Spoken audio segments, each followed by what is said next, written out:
New Sprint Right Option podcast. The 49ers are playing a must-win game against a team with a brand new head coach. I'm sure things will go well on Sunday. Sprint Right Option podcast starts now. Welcome, everybody. We are live. My name is Jason Aponte. I am Andrew Pasquini. We're working. That's it. We're working over here. That's it. Let's go Niners. Let's go Niners. Sprint Right Option podcast. Oh my goodness, we are live. It is a new edition of the Sprint Right Option podcast. We appreciate everybody hanging in there with us. A little later than usual, but we are here to talk all things 49ers, Chicago Bears, a game that I'm sure everybody is looking forward to this Sunday. Some are saying the game of the weekend. I don't know who is. It's just me. But Jason Aponte, I'm talking to him. How you doing today? How you doing this lovely Friday evening teetering onto a Saturday?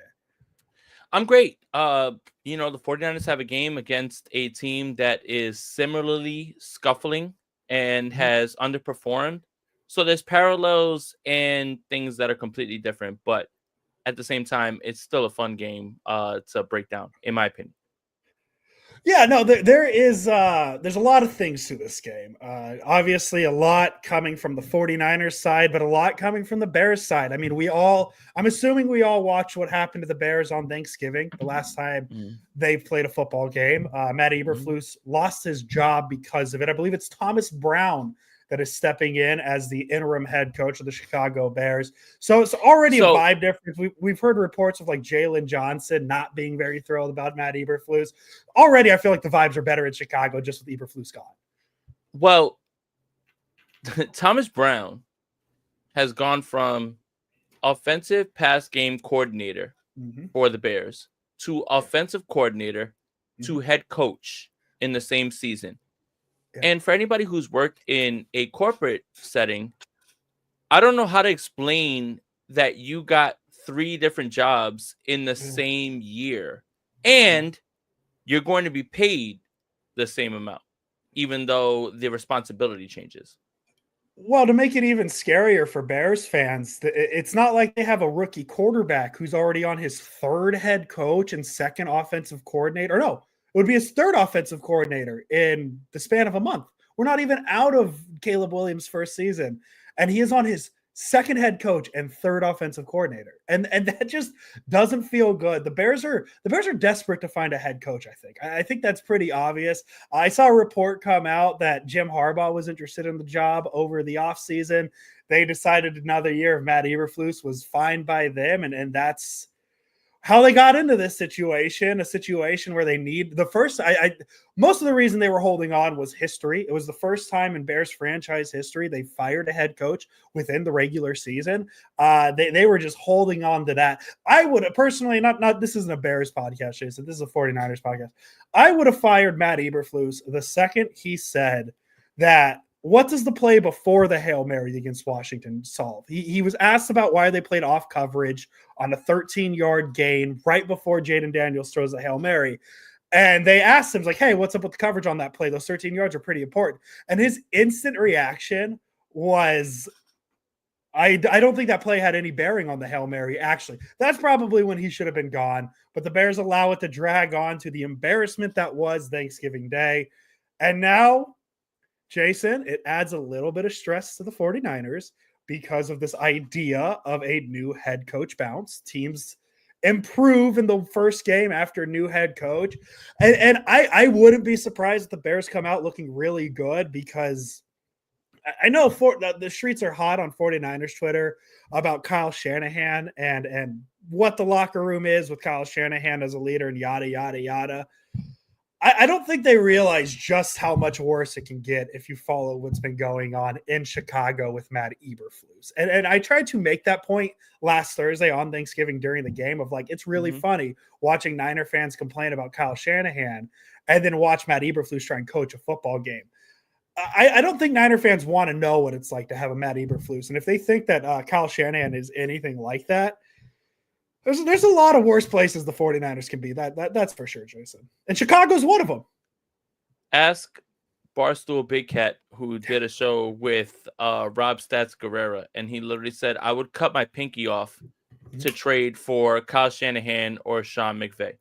And there's a reason that the Chicago Bears have never had a 4,000-yard passer, and they've been around since They've been around since the Renaissance, essentially. Like that's how old they are. Yeah. But if you want me to throw some water on the fact that the Bears are a dumpster fire, here it is. The Bears have been so good in the red zone this season. They're literally tied for third with red zone touchdown percentage with Tampa Bay and Buffalo. And Josh Allen is probably the leading MVP candidate, right? Yeah. Now, you can look at that, and I did. They are at the bottom of the league in red zone attempts, right? And I think if anybody with a brain would say, the more red zone attempts that you have, the less likely you are to convert. So that would, change. Yeah. Okay. But the last 3 weeks that Thomas Brown took over, the Bears are 83.33% in the red zone. And the 49ers are 31st defensively against teams in the red zone. The last 3 games, teams have made 11 trips to the red zone. And they've scored touchdowns 11 times. Mm-hmm. Yeah. So when you look at this game and you look at the roster and you look at the coach, it's easy to say the San Francisco 49ers are better. Yep. They're well coached. Okay. But the last 3 weeks, there's a difference in this team. And that's styles make fights in this league. Their defense is good enough to slow the 49ers down. The 49ers are not executing in their spots. And I've got one more stat that may not mean anything. Yeah. The Chicago Bears are far better in the red zone on the road than they are at home. And the San Francisco 49ers are far better in the red zone on the road. Mm-hmm. Andrew Pasquini, I've got a foggy memory. Where's this game being played? I believe it is a home game for your San Francisco 49ers in Santa Clara, California. I just want to this game is the immovable object versus unstoppable force. The 49ers have lost 3 straight games in ways you can't imagine. Yeah. And the Chicago Bears have lost games in every single way that you can imagine. Yes. Block field goal, Hail Mary in week 8. Block field goal against the Green Bay. Yeah. Overtime the with the ball first. The Vikings win, and you lost in Thanksgiving without what is going to break here in this game? Someone has to lose this game. No matter how hard you try to win the game, lose the game, someone has to lose this game. And it feels like the Bears have come up with every single way to lose the game, and the San Francisco 49ers have come up with almost every single way to lose a game. And this is what's got this game so like me on the edge of my seat. That's it. You've done the same thing I did when looking into this game. Is I went into it with the idea that the Bears offense isn't very good. And I think that's very fair because Jason, you mentioned the red zone percentage thing. Can I give you a list of things the Bears are bottom 10 in the league offensively? Points per game, yards per play, first downs per game, passing yards per game, and rushing yards per game. All those things they're very bad at, but I have stuck myself to one statistic. You have your red zone percentage. Last week I mentioned how the Bills don't turn the ball over very much. The Bears are better. The Bears have only turned the ball over 5.4% of their drives this season. That is better than the Buffalo Bills. Caleb Williams has a 1.2 interception percentage this season. That is on pace to be the best percentage in Chicago Bears history. Number 2, by the way, Jim Harbaugh, 1990, 1.9% of passes were intercepted. And I sent that stat to a friend, or a couple friends of mine, and their joke was, well, Caleb Williams doesn't throw interceptions because his passes are bad and it doesn't hit anybody. And that's fair. Caleb Williams is bottom 5 in completion percentage as well. But my fear is, Jason, do you know how many how many turnovers the 49ers have forced since their bye week? 0. One, Isaac Yadam had an interception of Geno Smith against Seattle. So I understand the Bears are very bad offensively in a lot of statistics. But now, Jason, you've made me more scared because I didn't even think about the red zone percentage thing. So now all my brain is the Niners are going to be unable to force turnovers, and the Bears are just going to slowly work their way into the red zone and then score. And so do I do I think the Niners are going to lose this game? No. Andrew, but yes. Don't make me scare you more. Keep scaring me, Jason. Let's do this. Okay. Anybody who's watched the Bears over the last 3 weeks since their offensive coordinator has taken over has seen a drastic change. Yep. But you know when they've seen the drastic change? In the second half of games. So let's do this. Since Thomas Brown took over, the Bears have converted a league-high 22 third down conversions and scored the third most points in the NFL with 46.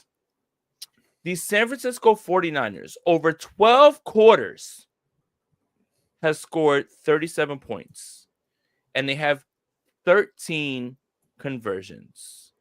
Yes. Yeah. Brock Purdy didn't play in one of these games.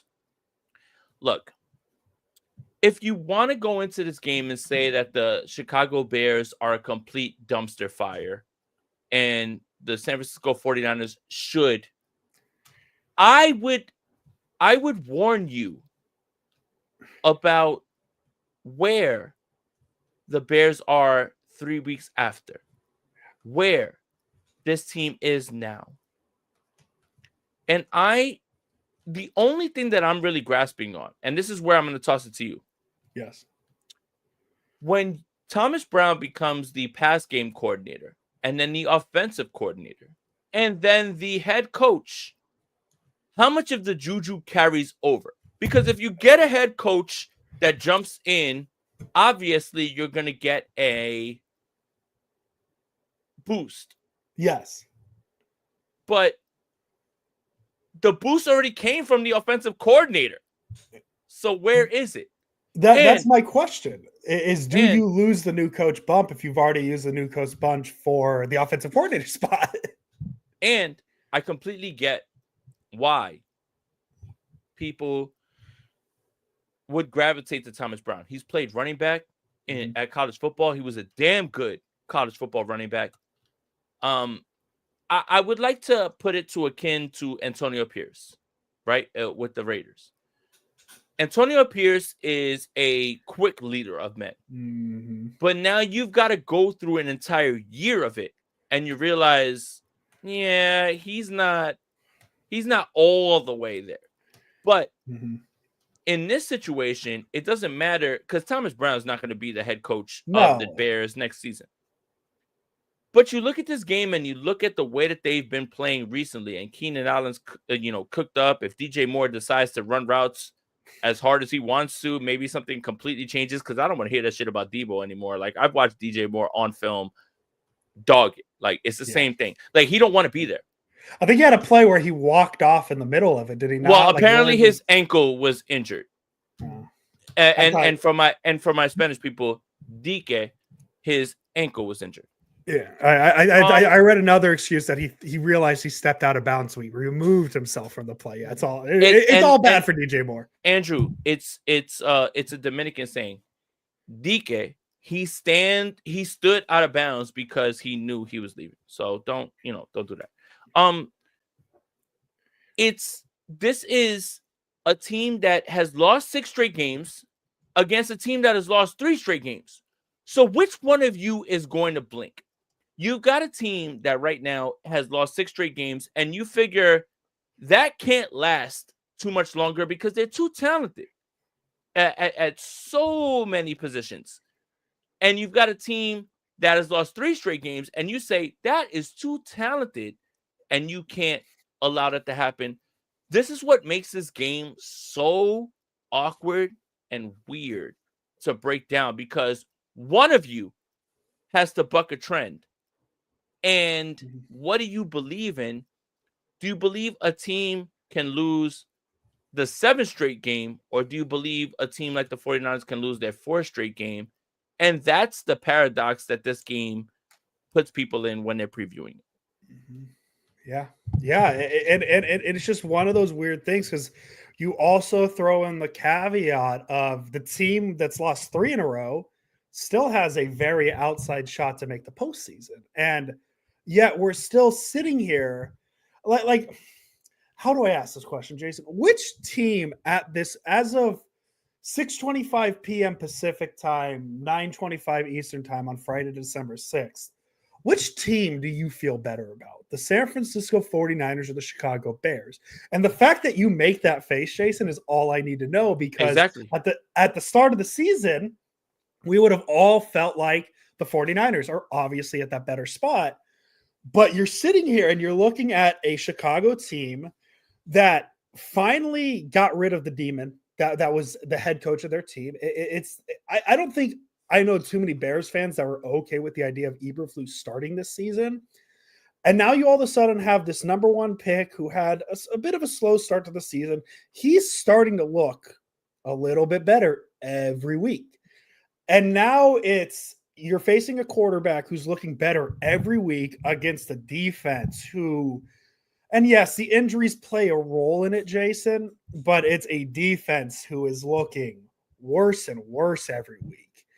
And I just don't know how you go into this game and look at these two teams and say, yeah, I feel better about the San Francisco 49ers than I do the Chicago Bears at this moment. I don't know how you can say that.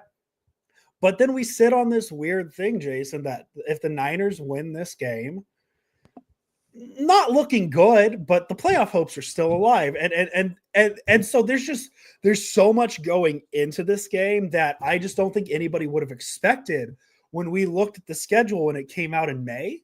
And now here we are 2 days away from this game. And it feels like everything you knew about football before this game just got thrown out the window. And I want to talk on this point, Gojira, because this is a point I've seen a lot of people make with the Lions and the injuries and defense and performance.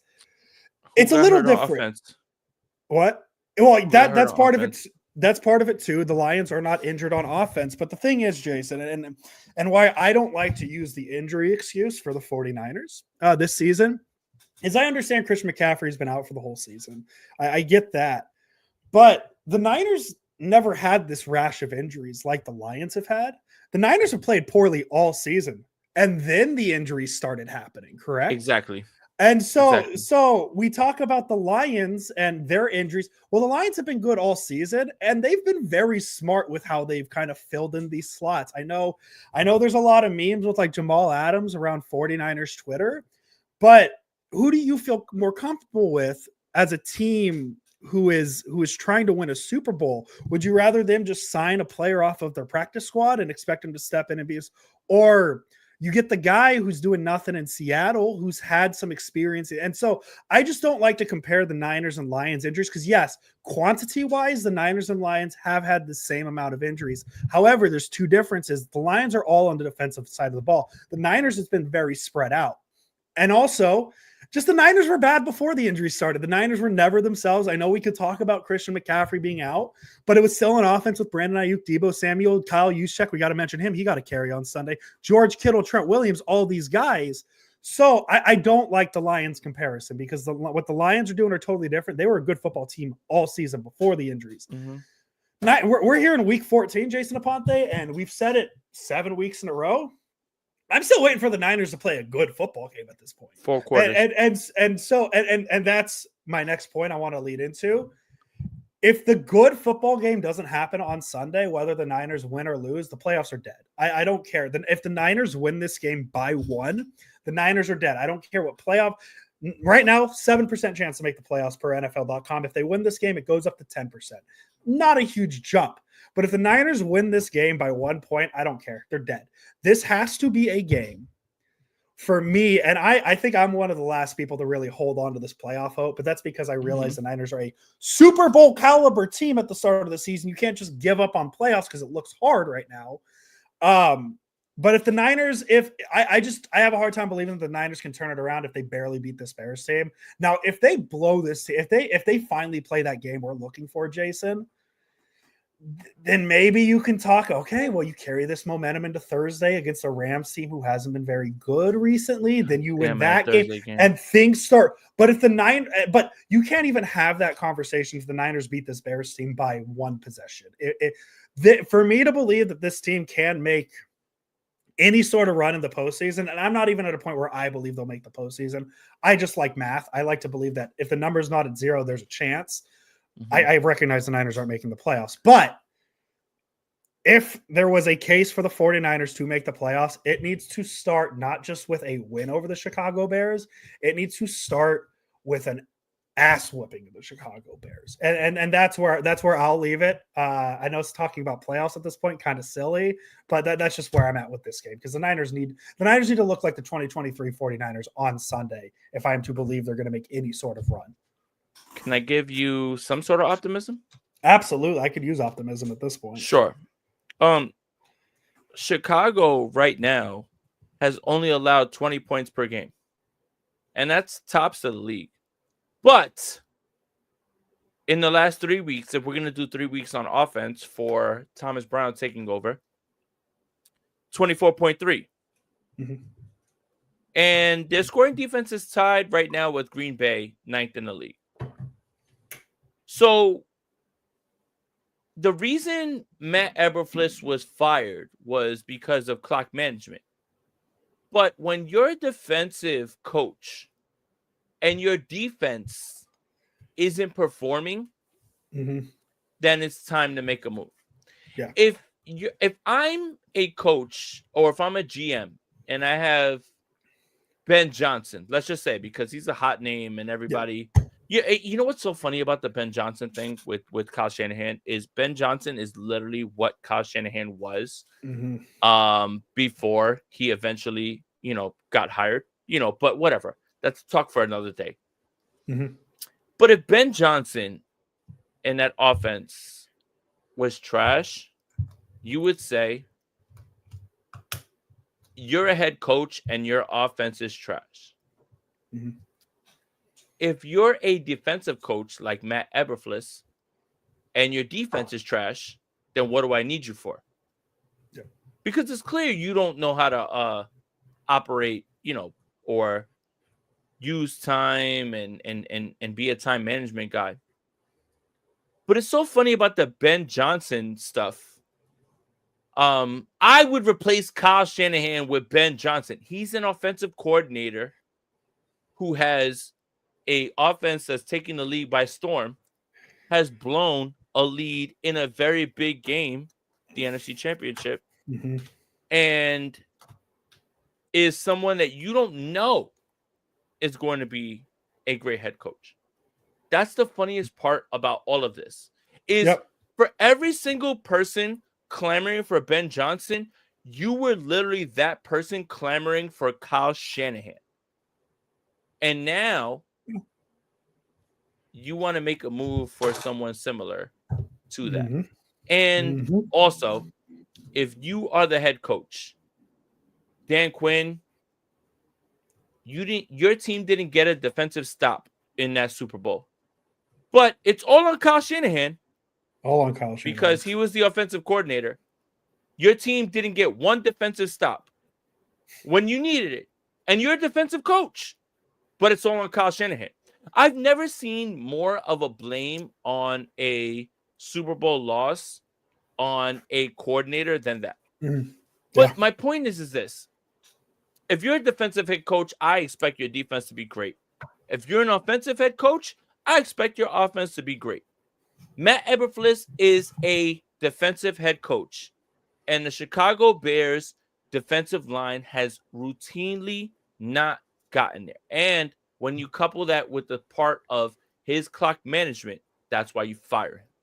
Yeah. So when you look at a coach and you look at what they're good at, you have to evaluate them on what they're good at.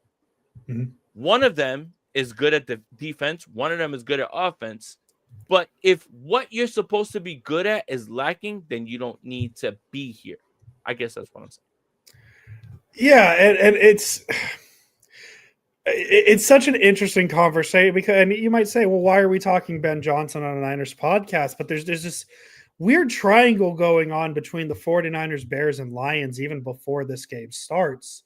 Is Ben Johnson is I would say he's the favorite for the Bears job at this moment, right? He's absolutely the favorite for the Bears job. I know Mike Vrabel's involved. I know they mentioned Marcus Freeman out of Notre Dame.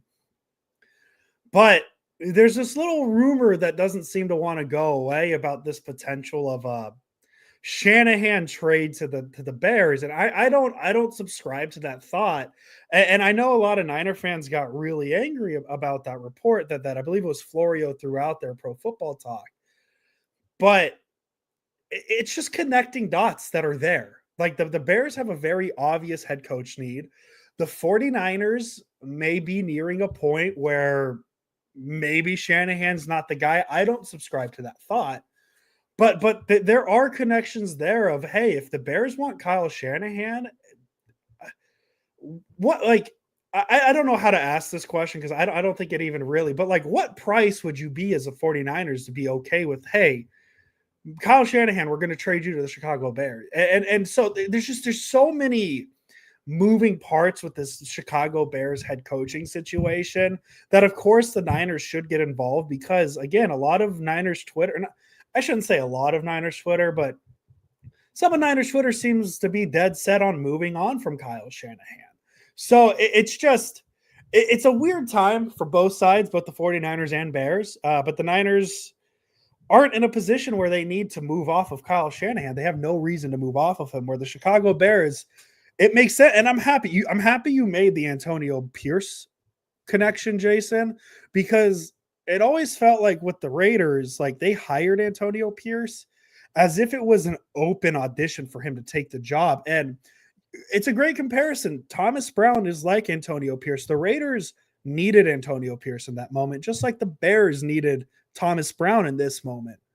But good on the Bears because they don't seem to be okay with just Thomas Brown as the decision for the head coach, like the Raiders. The second the Raiders announced that Antonio Pierce was their head coach this season, I took the Raiders out of any serious consideration because Antonio Pierce was not going to turn that team around. Nor is Thomas. I don't think Thomas Brown is the guy who can turn around the Chicago Bears, but he is the guy they need right now. And that's why he's so important. And I really like how the Bears have handled this already, where they're saying, hey, we're looking for our head coach right now. I don't think they're sold on Thomas Brown being the full-term guy, but I'm happy they found a guy who will work for them in this moment. And that's all you can ask for. So I don't know. It's just such a weird head coaching situation because the Niners are in a way connected to it because of the Shanahan connection. So it's funny that the Niners happen to play the Bears this week, Jason Aponte. It's just there's so much going on with both head coach positions between the Bears and Niners. And the Lions can be thrown in there as well with Ben Johnson. But Niner fans want Ben Johnson. Niner fans don't have the opening. The Bears fans want Ben Johnson. They have the opening. And that's really all that needs to be said about it, Jason, is everybody seems to be wanting to push Kyle Shanahan out. But I don't think people realize that the grass is not always greener on the other side. And I don't think Ben Johnson, I said it last week when we were talking to Spence, right? Is I don't like I like the idea of Ben Johnson in a vacuum, but it just doesn't make sense to go from Kyle Shanahan, a highly touted offensive genius mastermind with no head coaching experience, to Ben Johnson, an offensive coordinator genius mastermind with no, and I know that's like putting it way into the basics. Ben Johnson and Kyle Shanahan, two totally different people, all that stuff. But I just don't see how that is a positive jump. And if the Niners were to hypothetically replace Kyle Shanahan, it would need to be they can't risk a downtick. It would have to be a guaranteed positive jump. And then that raises the question, Jason, who is a guaranteed positive jump over Kyle Shanahan? So much going on with the head coach situation between the Bears and the Niners, and with the Lions just kind of being involved, that it's crazy we're talking about it in week 14 of a Niners-Bears game, but that's just what the Niners season's been. Ben Johnson is not a guaranteed No. upgrade. No. And let's break this down to the place that it needs to be broken down to. Kyle Shanahan took the place of Jim Tomsula and Chip Kelly and had to rebuild an entire team and did. Ben Johnson would be walking into the most ideal of idealist situations. So don't look, clip this, post it. You are fucking dumb if you think that Ben Johnson is going to be the coach that Kyle Shanahan is, because Kyle Shanahan had to build this shit from the ground up when this entire organization was a shit show. And you want Ben Johnson to come in and scrap up the remnants of what Kyle Shanahan has built. You sound dumb.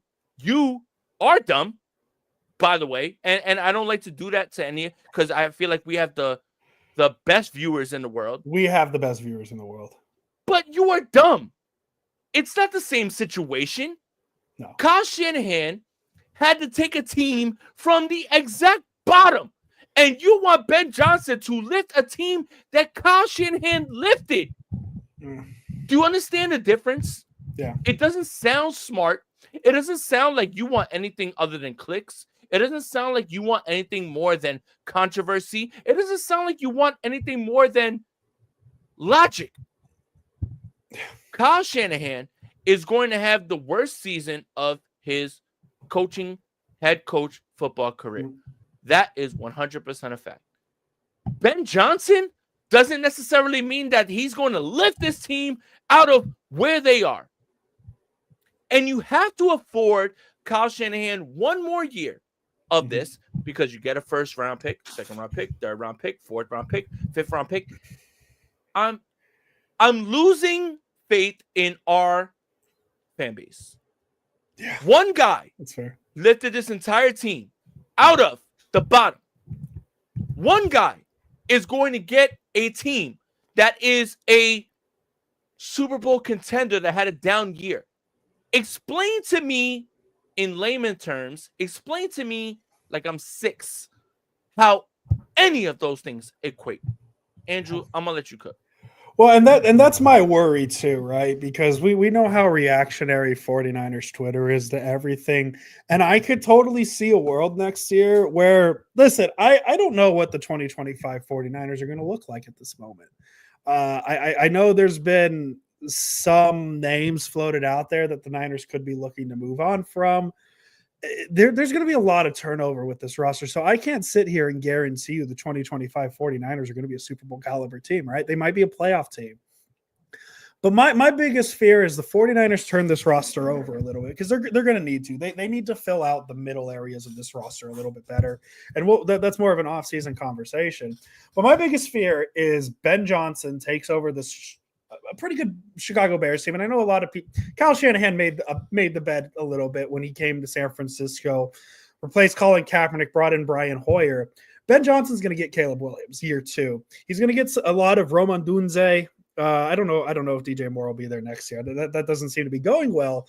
But my big fear at this moment, Jason, is Ben Johnson takes a semi-talented Bears team and makes them better and takes them to the playoffs next year and has a better season than the San Francisco 49ers. And people will be like, well, look what Ben Johnson did with a less talent.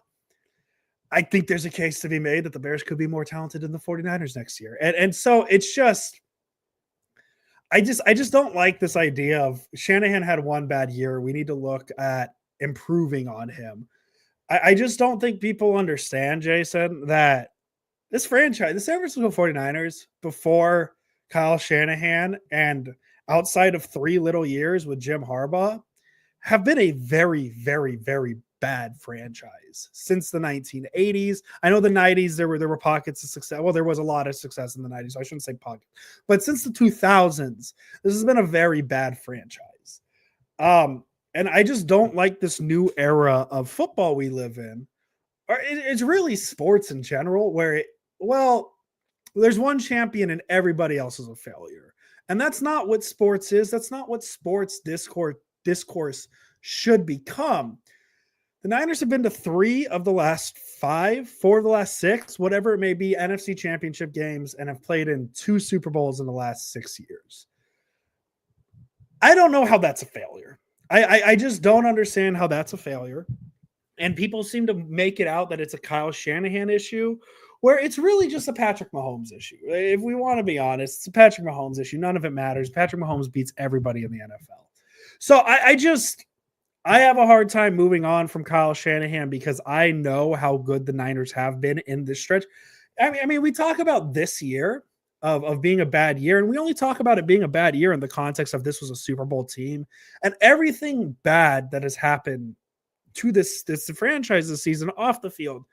Dog, this was an average season for a 2007 49ers team. Like, this is what it was. And the fact, like, we act like the Niners are one of the worst teams in the NFL right now. They're not good. I'm not trying to sit here and say, but they're 5-7. They're still like, this sounds silly, and I haven't really said it because I think Niner fans won't appreciate the humor in it. But like, all you could ask for at this moment of the season is to be in that little in the hunt graphic. And I know that's no consolation for a 49ers team that was in the Super Bowl last season, but the Niners are in the hunt. And that's all you can ask for. I know people want to say, hey, this is a Super Bowl caliber team. They should have gone. They should be 12-1 like the Detroit Lions. It just doesn't work that way. Not every season is going to be 100% every team's best. I mean, you want to make a comparison that Niner fans will hate? The Niners are this year's Eagles, man. The Niners are this year's Eagles. The Eagles last season, coming off of Super Bowl, had an absolute collapse, and everybody wanted to fire Sirianni. Everybody wanted to fire Sirianni. And the Eagles kept Sirianni, and they had a slow start this season, and now look where they're at. They're in a spot where they're in arguably one of the most important races for the number 1 seed in recent history, because there's going to be a huge difference between the Detroit Lions in the 1 seed and the Eagles in the 1 seed, because I don't think the Lions can win a game in Philadelphia, but they can win a game in Detroit against Philadelphia. So like, the Niners are just this year's Eagles. The Eagles made a good decision in not moving on from Sirianni, and that's proven. I was one of those people who said they need to move on from Sirianni, and I was wrong, because look how good they are now. So I just don't want this to be a call for Shanahan. And I'm not trying to say it's automatically going to be better next year because of what the Eagles have done, but it's just, if you overreact to one bad season and fire Kyle Shanahan, and the Niners aren't doing that, they're not going to fire Kyle Shanahan. You're setting this franchise back plenty of years. And the one name that I made the comparison to was Marty Schottenheimer back in 2000, whatever, when the 14-2 San Diego Chargers fired Martin Schottenheimer. The Bears are in their, or the Chargers are in their first relevant season since firing Marty Schottenheimer, I would say. So yeah, man, I understand the idea of wanting to fire Shanahan because of one off season, but you look around at just different examples. You shouldn't get rid of a head coach that, again, you mentioned Big Cat saying he would trade his pinky for Kyle Shanahan at this point. You can't just fire a coach because of one bad season after a Super Bowl season, and you kind of see the results the Eagles are getting out of it. So that was my little spiel on Kyle Shanahan. And less than that is Kyle Shanahan would be fired and then have 3 opportunities, 10 like, people wouldn't let him get to his car. No. Leaving 49 DeBartolo way. It's not even just the job openings, but like because like we're gonna have a set amount of job openings. How many NFL teams without, so let's remove the Bears, the Raiders, all these teams that are gonna have openings, and just focus on the teams that will not have openings. How many teams in the NFL fire their head coach for Kyle Shanahan in this moment? That list is much longer than the teams who don't. I think the teams who don't fire, it's going to be Andy Reid. It's going to be Dan Campbell. It's going to be a lot of those guys. But, man, that list of teams that would fire their head coach tomorrow for Kyle Shanahan is a very, very long list. And so that's the point you're making, Jason. I didn't mean to jump in and take it from you. But no, you got it. Yeah. You nailed it. So that's where I'm at with the Kyle Shanahan conversation. I think this podcast is pretty well set on that. Jason, do you have any other final thoughts? We could get to predictions. Get up I out of do. here for the weekend. You got final thoughts? I do. No, I mean, I don't want people to look at this Bears team overall and suspect that they know what this Bears team is going to be. The last 3 weeks they need to be indicative because of who's been leading them. Yeah. And right now the 49ers are in a spot. No Nick Bosa, no Trent Williams, no Dre Greenlaw. No You have Vonda. to start looking at this game like, how do the 49ers survive more than how do the Bears survive? And they've lost 6 straight. The Niners have lost 3 straight. Who's breaking the streak? Yeah. And right now, I feel more comfortable saying the Niners are going to break their streak, right? Like you got to feel more comfortable in that. But you make a good point. Is it can't just be Sunday where the Niners look good. It has to continue through the rest of the season. The path is there. It's just, yeah. I mean, before we even think about playoffs, is how do the Niners get out of this little slump they're in? And yeah, I no better team I could think of to break that slump against than the 6th loss in a row Chicago Bears. So, and in my opinion, this win or this loss isn't going to determine what the 49ers are. They've already shown you far too many weeks of how things are.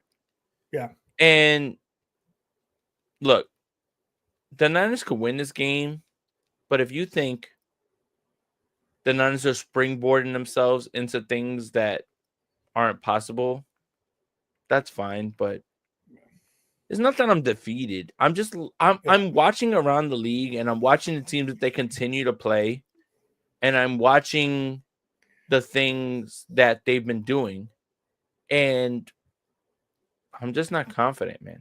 I really am. I don't know if if I'm not, whatever.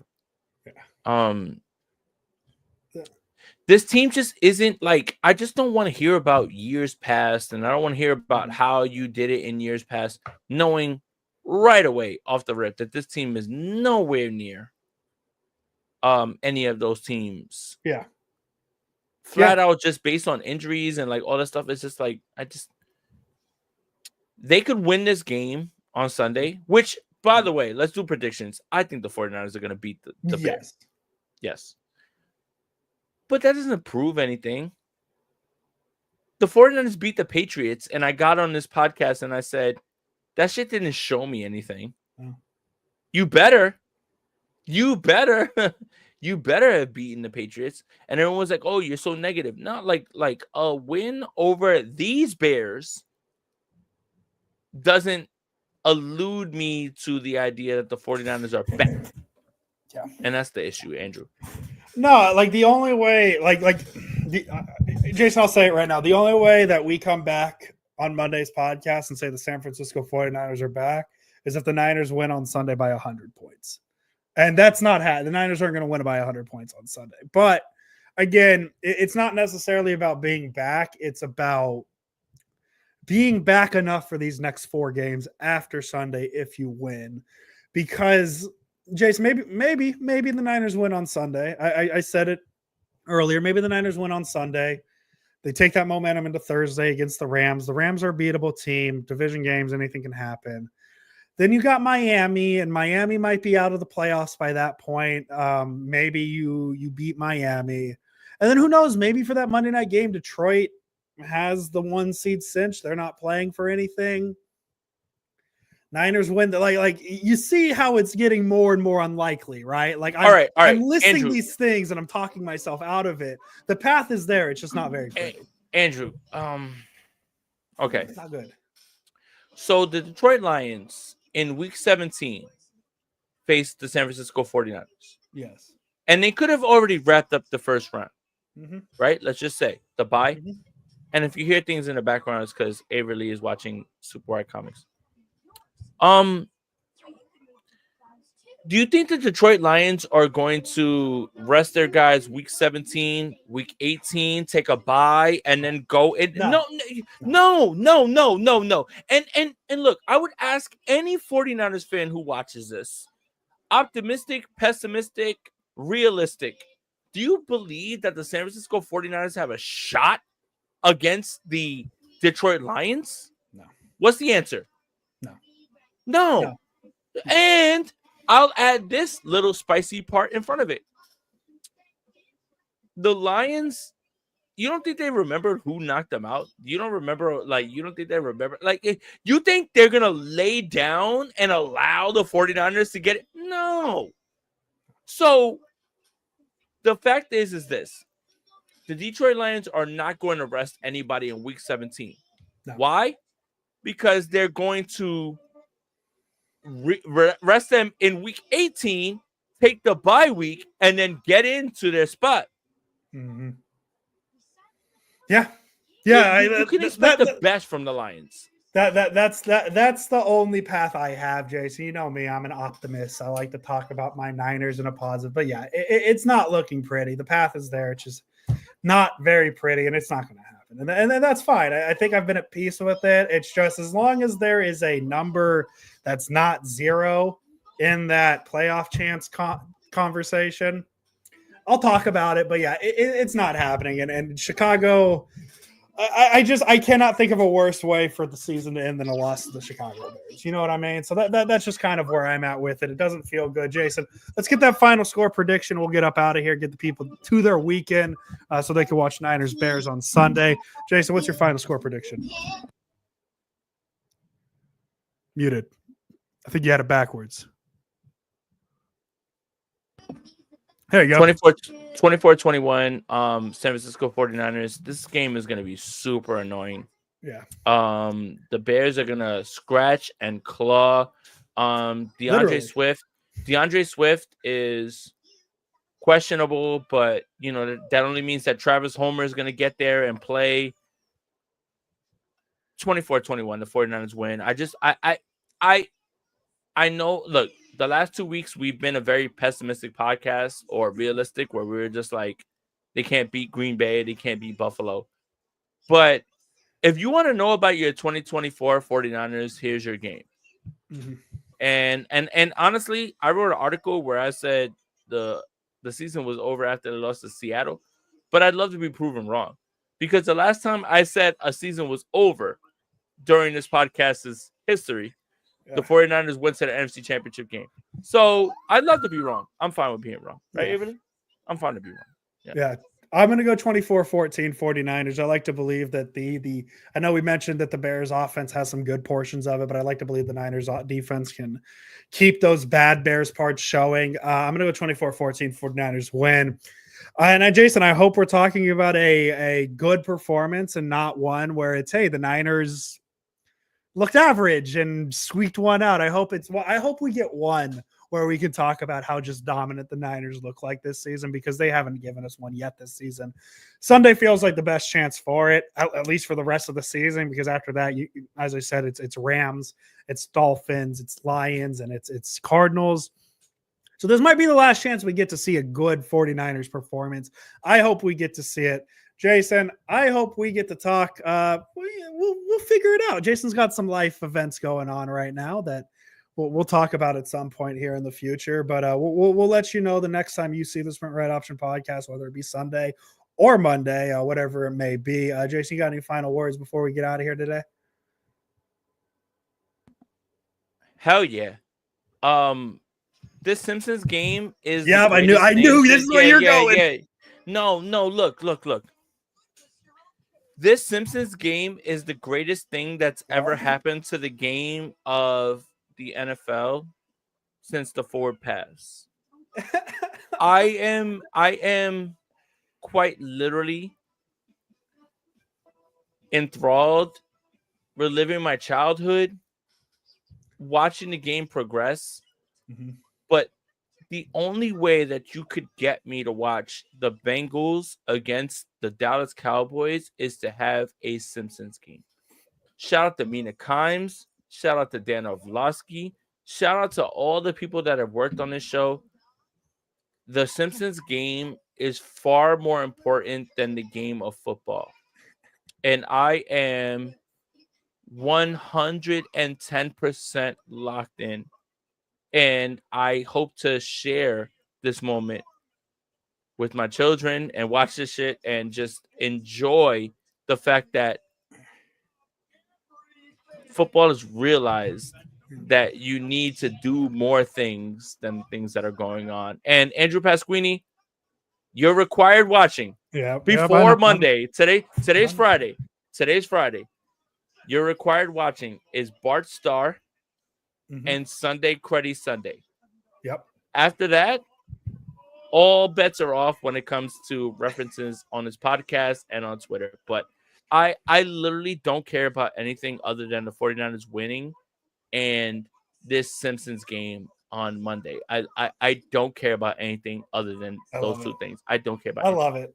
I'm excited for you because I know how much you love the Simpsons, and it's just I do enjoy the dumb side of football, the Toy Story stuff, just to make football fun again. I think that's what it should be. I feel like with where social media has gone with discourse and anger and all that stuff, like make football fun again. That's all I want. Jason, I will watch those 2 episodes of The Simpsons to prepare for Monday Night Football, Cowboys, Bengals. But hey, Sunday we got Niners, Bears, and we're excited for it. We'll be back at some point. Jason Aponte, as always. Let's go Niners. And don't worry, we're going to get a top 10 pick. The team just has to keep playing. The Simpsons. Dun, dun, dun. Welcome, everybody. We are live. My name is Jason Aponte. I am Andrew Pasquini. We're working. That's it. We're working over here. That's it. Let's go Niners. Let's